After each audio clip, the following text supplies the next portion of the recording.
Get ready for the best damn cornbread you ever stuffed in your pie hole. This is my maple cornbread, and it's so good, it'll make you want to slap your mama and your grandmama.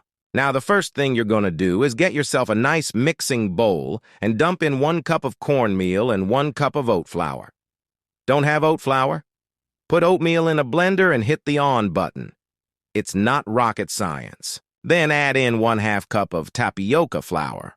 You can use almond flour in a pinch, but then you'll have to settle for 10 out of 10 cornbread instead of the pure magic that I'm trying to teach you how to make. Toss in 1 tablespoon of baking powder and 1/2 teaspoon of salt. Mix that up and then add in the 2 tablespoons of ground flax seeds that I forgot about when I was recording the video. Give that a final mix and then get all this out of your way.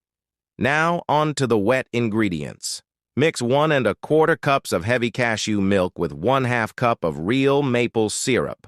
Don't you dare use that fake-ass log cabin crap in my cornbread recipe, and tell Aunt Jemima to keep her diabetes juice to herself. Now add in 1/3 cup coconut oil to make the cornbread nice and moist.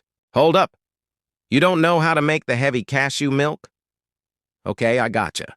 Take 1/2 cup raw unsalted cashews that have been soaked at least 4 hours, drain them and then blend it on high with 3/4 of a cup of water until smooth and creamy.